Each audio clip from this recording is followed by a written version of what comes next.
I hear it in the dark of the night, when all else is still and the skylight above my bed is open.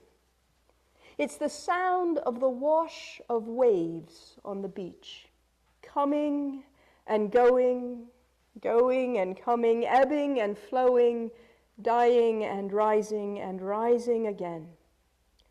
The waters have lifted up, O Lord, the waters have lifted up their voice. The waters have lifted up their pounding waves. What is it that they say? Coming and going, going and coming, ebbing and flowing, dying and rising again. Mightier than the sound of many waters, mightier than the breakers of the sea, mightier is the Lord who dwells on high. Coming and going, going and coming, ebbing and flowing, dying and rising again.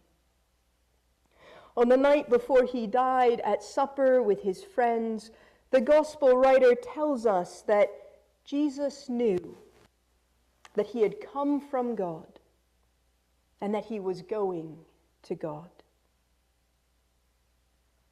And Jesus reminds his disciples, I am going away and I am coming to you. Coming and going, going and coming, ebbing and flowing, dying and rising again. We tell the Christian story sometimes too small. A God baby descending from heaven to a woman's womb, a God-man lifted high on a cross to die, descending to the depths of the grave and rising from the tomb. A telling too small, because all this coming and going, going and coming, ebbing and flowing, dying and rising again, is not just that of one divine human being, but it is the beckoning call of God to every human being and all of creation through him. Jesus says to his disciples, I have told you that I go to prepare a place for you. And if I go and prepare a place for you, I will come again and will take you to myself, so that where I am, there you may also be. In celebrating the ascension of Jesus, we celebrate not just his rising, but our own through him. We who have come from God will return with Christ, the way, the truth, and the life, to God, the ground and the source of our being, who is making all things new. The psalmist writes, For it was you, God, who formed my inward parts. You knit me together in my mother's womb. My frame was not hidden from you when I was being made in secret, intricately woven in the depths of the earth.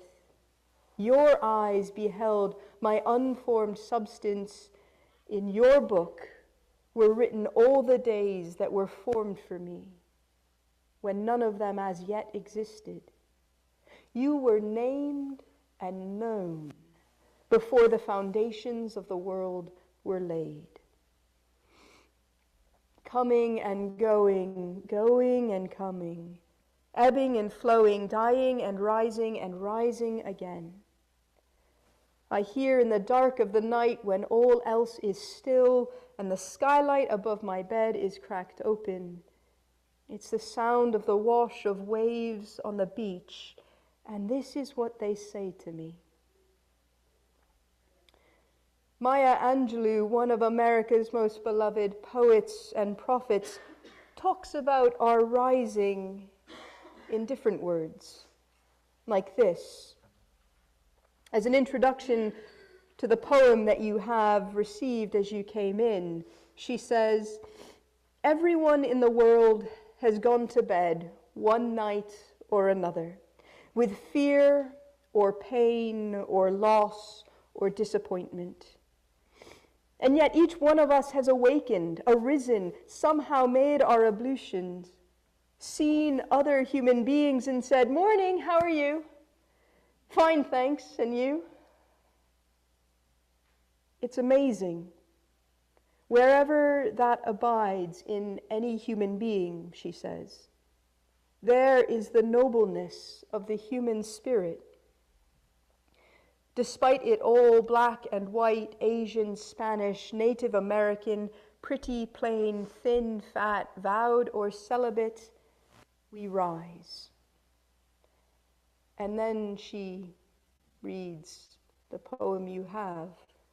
And so I invite us now to listen to her poem, Still I Rise, in her own voice, speaking out of the struggle of Black Americans to rise above prejudice, discrimination, and oppression, in a voice which has the power to speak to us all about the rising to which God beckons every child of earth, that in our rising in this life, we might overcome evil, injustice, and death in all its forms.